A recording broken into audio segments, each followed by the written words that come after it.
आदरणीय अध्यक्ष महोदय, समस्त अध्यापकगण और मेरे नन्हे प्यारे प्यारे बच्चे, जैसा कि हम जानते हैं और हर वर्ष यही मनाते आ रहे हैं,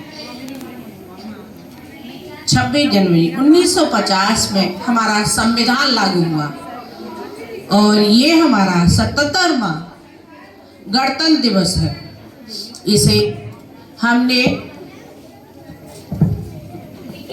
प्राप्त करने के लिए, इस गणराज्य को मनाने के लिए हमने अनेकों आहुतियां दी और इसको बनाने के लिए हमें 2 वर्ष 11 महीने 18 दिन लगे। ये हमारा विश्व का सबसे बड़ा संविधान है और ये हमें एकता, अखंडता बनाए रखने का संदेश देता है।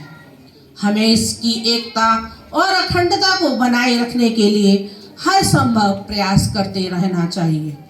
इसी आधार पर और हमारी भारत माँ, जिसका सबसे बड़ा सहयोग हमारे अंतर्मन पर पड़ता है, यह हमारी अंतरात्मा, चूंकि इस जननी के द्वारा यहाँ हमेशा सद्भाव फैलाया जाता है और ये मातृभूमि हमें हमेशा सिखाती है कि हम सभी के साथ सहयोग की भावना के साथ यहाँ एक दूसरे के साथ सद्व्यवहार करें और सबको एक संदेश दें। संदेश है कि हम इस संदेश के साथ कि हम एकता के साथ जिएं, एकता के साथ ही रहें और हमारे यहाँ जो नन्हे मुन्ने बच्चे हैं वे भी आगे चलकर सहयोग की भावना रखें एक दूसरे के साथ। तभी हम इस संविधान को, मूल अधिकारों को जो हमें प्राप्त हुए हैं, उन्हें हम ठीक प्रकार से लागू कर सकेंगे, अपना सकेंगे और आगे बढ़ा सकेंगे। इसी के साथ चूंकि हम इस भारत भूमि में जन्म लिया है और ये भारत भूमि हमें अनूठा उपहार देती है। कल बसंत पंचमी का उत्सव मनाया गया था और ये पूरी सच्ची श्यामला धरती हमारी खुशियों से, उल्लास से भर गई थी। क्यों? क्योंकि अन्न की उत्पत्ति यहाँ से होती है और सच्ची श्यामला जो धरती है रंग बिरंगे फूलों से भर जाती है। इसी प्रकार से हम आगे इसको धरती माँ को नमन करते हुए कुछ पंक्तियां कहते हैं और माँ को नमन करते हैं। भारत माँ मेरा तुमको वंदन, भारत के वीरों तुमको सत सत वंदन। भारत वीरों मेरा तुमको सत सत वंदन, भारत माँ मेरा तुमको सत सत वंदन। भारत के हिम शिखरों को वंदन। चूंकि ये जो हिम शिखर है, ये ही हमारे जो भारतीय सैनिक हैं उनको हमेशा अडिग रहने की चेतना देते हैं। और ये क्या चेतना देते हैं? कहते हैं कि हम जब तक हैं आप लड़ते रहो और इस हमारे भारत देश को स्वतंत्र रखने में हमेशा आपने सहयोग दिया है, इसलिए हमें इनको हमेशा नमन करना चाहिए। भारत के हिम शिखरों को वंदन, हिम शिखर को शिखंडों को वंदन। भारत के हिम शिखरों को वंदन, हिम शिखरों के श्रीखंडन को वंदन।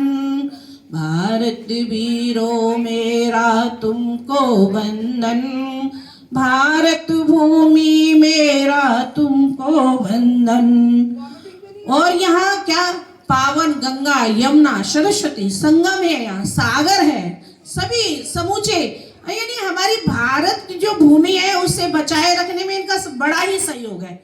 हमेशा से ये सहयोग देते रहे, इसलिए हमें पावन गंगा की अविरल धारा को वंदन और यमुना के निर्मल जल को वंदन। पावन गंगा की धारा को वंदन, यमुना की अविरल धारा को वंदन। सागर की लहरों को वंदन, भारत वीरों मेरा तुम सत सत वंदन। भारत भूमि मेरा तुमको सत शत वंदन। भारत वीरों तुमको सत शत वंदन। सूरज की उषा को वंदन, उषा की किरणों को वंदन। फिर वही सूर्य फिर हमें आभा देता है और इस आभा से हम सीखते हैं कि हमारी लालिमा हमेशा बनी रहे। लालिमा क्या है कि हमें जोश बना रहे। उषा क्या सिखाती है? ऊर्जा देती है। पावन गंगा की अविरल धारा को वंदन, सूरज की उषा को वंदन, उषा की किरणों को वंदन, चंदा की संध्या को वंदन, संध्या की आभा को वंदन। भारत माँ मेरा तुमको सत शत वंदन।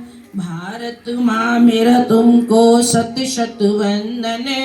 भारत वीरों मेरा तुमको शत शत वंदन। और यहाँ की जो धरती की रसकण है जिसमें हम उत्पन्न हुए हैं, ये हमारी रसकण एक विशेष हम पर छाप छोड़ती है और भारत में एक जोश भर देती है। धरती की रजकण को वंदन, रजकण के चंदन को वंदन। इसका चंदन लगा करके हम कैसे हो जाते हैं? कैसे हो जाते हैं?